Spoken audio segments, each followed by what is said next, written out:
Well, hey guys, hello and welcome to Niti Shiksha, and this is Mihir Thakur, and welcome back to the series of the Constitution. And this will go on the last session for the DPSP because we are going to cover from Article 48 to 51 in this lecture. And as you know that Article 51 is the last article of the DPSP, means Directive Principle of State Policy. And from Article 51, the fundamental duties will begin. So without wasting any time, let's begin. But before we start, अगर आप लोग इस channel पे नए हो तो channel को सबसे पहले सब्सक्राइब कर लो और बेल आइकन को भी प्रेस कर देना, और हो सके तो वीडियो को लाइक और शेयर भी कर देना। और अगर आप लोगों ने पिछला वीडियो नहीं देखा है तो वो जा करके देख लो, उसका लिंक मैंने डिस्क्रिप्शन में डाल दिया है और ऊपर आई बटन में भी डाल दिया है। सो अब शुरू करते हैं आज के वीडियो को। और जैसा कि आप लोगों को मैंने बताया कि आज के वीडियो हम लोग कवर करने जा रहे हैं आर्टिकल 48 से लेकर के आर्टिकल 51 तक। तो स्टार्ट करेंगे आर्टिकल 48 से, देखेंगे कि आर्टिकल 48 जो है डीपीएसपी का वो क्या इंस्ट्रक्शन दे रहा है स्टेट को। तो यहाँ पर सबसे पहले लिखा हुआ है कि organisation of and agriculture and animal husbandry, means यहाँ पे सिंपली ये चीज़ दी गई है कि organisation of agriculture and animal husbandry की बात हो रही है, यानी कि एग्रीकल्चर और एनिमल हस्बेंड्री को प्रमोट करने की बात कर रही है।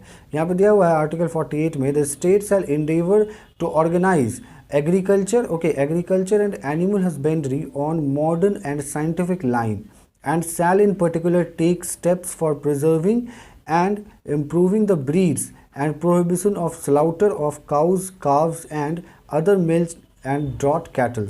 यानी कि स्टेट को यहाँ पे इंस्ट्रक्शन दिया जा रहा है कि स्टेट जो है वो आने वाले समय में या फिर अभी से ही जिस वक्त से कमेंसमेंट हुआ था कॉन्स्टिट्यूशन का, तब से ही जितने भी एनिमल हस्बेंड्री है उसको बनाएगी, एग्रीकल्चर को प्रमोट करेगी।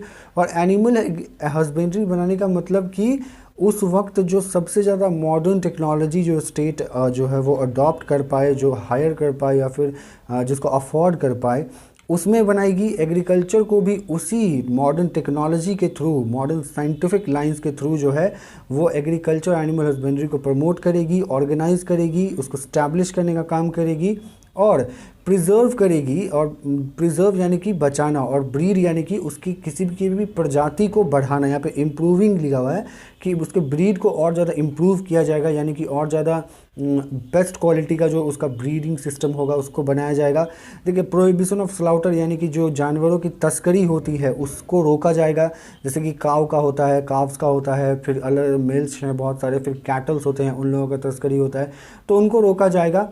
स्टेट को यहाँ पे सिर्फ यही दिया गया है कि स्टेट जो है एक अच्छा खासा मॉडर्न टेक्नोलॉजी के थ्रू जो एनिमल हस्बेंड्री बनाएगी, एग्रीकल्चर को प्रमोट करेगी, जितने भी एनिमल्स हैं उन सभी के जो ब्रीड्स हैं उनको और ज़्यादा इम्प्रूव करने की कोशिश करेगी। ओके, तो आर्टिकल 48A की बात हो रही है यहाँ पे। अब आर्टिकल 48A में क्या लिखा हुआ है सो देखेंगे। यहाँ पे लिखा हुआ है कि protection and improvement of environment. यहाँ पे एनवायरनमेंट की जो बात हो रही है, यानी कि वातावरण जो है, और and safeguarding of forests and wild life, यानी कि जितने भी वाइल्ड लाइफ है, यानी कि जितने भी जंगली जानवर, जितने भी जंगली फ्लोरा फौना, यानी कि वहाँ के पेड़ पौधे, और जो फॉरेस्ट यानी कि जंगल जो भी हैं, उनको जो है वो प्रिवेंट करने की बात करी जा रही है, प्रोटेक्ट करने की बात करी जा रही है। तो वो कैसे होगा? तो आर्टिकल 48 में बताया गया है कि the state shall endeavour to protect and improve the environment and to safeguard the forest and wild life of the country, यानी कि जितने भी वाइल्ड लाइफ हैं, जितने भी फॉरेस्ट हैं और जो एनवायरनमेंट है, यानी कि पॉल्यूशन। देखो, एनवायरनमेंट से कैसे बचाएगी कि पॉल्यूशन को रोकेगी, ग्रीन हाउस गैस के इमिशंस को कम करेगी। और फॉरेस्ट को कैसे बचाएगी कि डिफॉरेस्टेशन से रोकेगी, है ना, जितने भी पेड़ काटे जाते हैं उनको रोकने की काम करेगी। पॉपुलेशन के कारण जो डिफॉरेस्टेशन हो रहा है, यानी कि जो पॉपुलेशन है उसको भी कंट्रोल करेगी। और पॉपुलेशन बहुत तरीके से होता है, जैसे माइग्रेशन से होता है, मतलब कि रूरल टू अर्बन माइग्रेशन भी होते हैं। तो मेन क्या होता है कि अर्बनाइजेशन के कारण भी जो है डिफॉरेस्टेशन जो है वो किए जाते हैं, पेड़ पौधे काटे जाते हैं। और वाइल्ड लाइफ की बात यहाँ पे हम करें तो यहाँ पे वाइल्ड लाइफ में आपका जितने भी फ्लोरा फौना एक्वेटिक में भी आ जाते हैं बात। तो वाइल्ड लाइफ में जैसे कि जो भी जानवर जैसे हो गया था, जंगली जानवर से टाइगर है, पीकॉक है, फिर आपका लायन है, राइनोसॉरस है, वन हॉर्न राइनोसॉरस है, इन सभी को जो है प्रोटेक्ट करेगी, इनके स्पीसीज़ को बढ़ाने की काम करेगी, क्योंकि ये एक्सटिंक्ट ना हो। तो आपको पता ही होगा कि इसके लिए बहुत सारे सेवरल लॉज भी बनाए जाते हैं, जैसे वाइल्ड लाइफ प्रोटेक्शन एक्ट है, और फिर जैसे कि बायोस्फीयर रिजर्व्स बनाए जाते हैं, वाइल्ड लाइफ सेंचुरीज़ बनाए जाते हैं, नेशनल पार्क्स बनाए जाते हैं। तो इन सभी चीज़ों को बना करके इस्टेब्लिश करके स्टेट जो है वो इन तीनों चीज़ को जो है वो प्रोटेक्ट करने का काम करेगी, क्योंकि जो कि बहुत इम्पॉर्टेंट भी है। ओके। और अगर आप लोगों को wild life sanctuary, national park या फिर बायोस्फीयर रिजर्व्स, इन सभी चीज़ों से रिलेटेड डिफरेंसेस समझना है, इनके बारे में डिटेल्स में जानना है, तो आप मुझे कमेंट बॉक्स में बता सकते हो। मैं इस पे एक सेपरेट लेसन लेकर आ जाऊंगा। और आर्टिकल 49 जो है वो बहुत ही इंटरेस्टिंग आर्टिकल है। कई बार आप लोगों के मन में सवाल घूमते होंगे कि क्या जो हमारे इंडिया में, जो हमारे कंट्री के अंदर बहुत सारे जो धरोहर हैं, जैसे ताजमहल है, कुतुब मीनार है, चार मीनार है, हवा महल है, इन सभी को जो है वो सरकार ख़त्म कर सकती है कि नहीं, तोड़ सकती है कि नहीं। तो उसका जो है वो एक मतलब कि जवाब जो है सिंपल तरीके से आर्टिकल 49 में लिखा हुआ है कि किस तरीके से जो है वो स्टेट जो है इन सभी धरोहर को या तो डिस्ट्रॉय कर सकती है, स्पॉइल कर सकती है, और किस तरीके से इसको जो है वो प्रिजर्व करेगी, किस तरीके से इसको बचाएगी, वो भी चीज़ का यहाँ पे जिक्र किया गया है, बताया गया है। तो देखेंगे आर्टिकल 49 को। आर्टिकल 49 में बात यहाँ पे हो रही है कि protection of monuments. Okay, monuments जैसे कि ताजमहल हो गया, चार मीनार, कुतुब मीनार, जो भी हिस्टोरिकल मॉन्यूमेंट्स होते हैं, बिल्डिंग्स होते हैं, उनकी बात यहाँ पे हो रही है। Okay, national importance. तो यहाँ पे बात क्या हो रही है कि protection of monuments and places and objects of national importance. Okay, तो यहाँ पे आर्टिकल 49 में दिया गया, it shall be obligation of state to protect every monuments और प्लेस और ऑब्जेक्ट ऑफ आर्टिस्टिक और हिस्टोरिक इंटरेस्ट।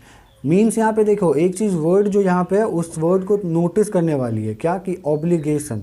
अब आप कहोगे कि ऑब्लिगेशन वर्ड क्यों नोटिस करें, क्योंकि यहाँ पे दिया हुआ है कि जितने भी मॉन्यूमेंट्स हैं कंट्री के अंदर में, जितने भी प्लेसेस हैं, हिस्टोरिकल प्लेसेस हैं, और जितने भी आर्टिस्टिक क्रिएचर हैं, हिस्टोरिक क्रिएचर्स हैं, ओके, इन सभी जो को स्टेट को जो है प्रोटेक्ट करना है। मतलब कि ऐसा नहीं कि स्टेट चाहे तो करे, ना चाहे तो ना करे, नहीं, ऑब्लिगेटरी है, यानी कि स्टेट के लिए ज़रूरी है, मतलब उसको मैंडेटरी किया गया है कि आपको करना ही पड़ेगा उसको प्रोटेक्ट। ओके, ऐसा नहीं है कि स्टेट अपना मनचाहा आर्बिट्रेरी कोई भी काम कर ले वहाँ पे, कि नहीं भी चाहे तो प्रोटेक्ट नहीं करे, ऐसा नहीं है। ऑब्लिगेशन है कि प्रोटेक्ट करना ही होगा। लेकिन आर्टिकल 49 का ही क्लॉज 2 में क्या बात करी गई है, सो देखेंगे। देखो यहाँ पे क्या है कि आर्टिकल 49 के क्लॉज 1 में तो हम लोगों ने ये समझा कि किस तरीके से मॉन्यूमेंट्स को प्रोटेक्ट करेगी, और मॉन्यूमेंट को प्रोटेक्ट करने वक्त वो क्या ध्यान रखेगी, ये चीज़।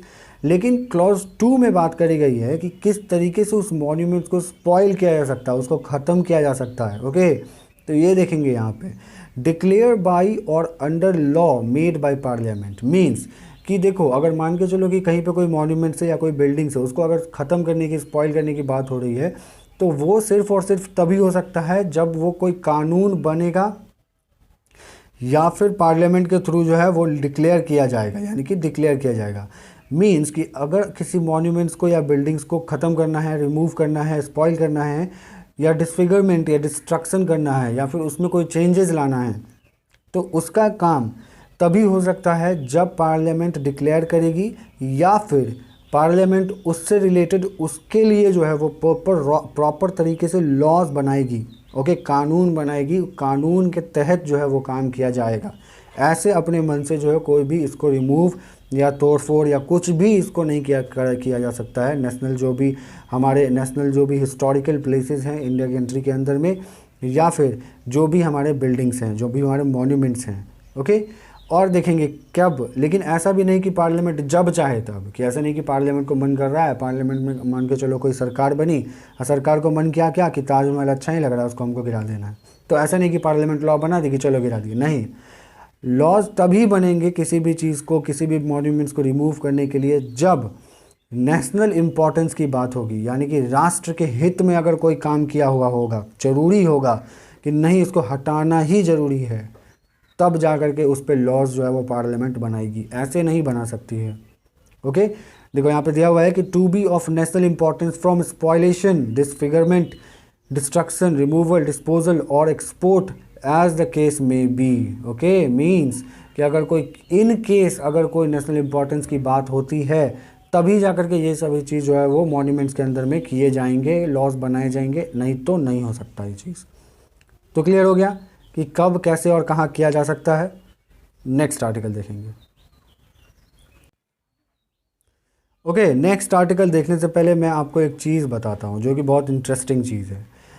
आप लोगों को पता है कि जिस वक्त जो union public service commission UPSC जब बनी थी, ओके, और उसके बाद जो उसमें से चुनिंदा आईएएस जो आया करते थे हमारे कंट्री के अंदर में, यानी कि डिस्ट्रिक्ट के जो डीएम होते थे, डिस्ट्रिक्ट मजिस्ट्रेट या डिस्ट्रिक्ट कलेक्टर कहीं कहीं कहा जाता है उनको, तो जो हमारे ज़िला में ज़िला अधिकारी होते थे उस वक्त उनके पास शुरू में, देश जब आज़ाद हुआ था तब की बात मैं कर रहा हूँ या उससे पहले की भी बात मैं कर रहा हूँ, उस वक्त जो डीएम यानी कि जिला अधिकारी जो हमारे ज़िला के अंदर में होते थे उनके पास जुडिशियल पावर भी था, यानी कि उस वक्त डिस्ट्रिक्ट में डिस्ट्रिक्ट जज नहीं होते थे।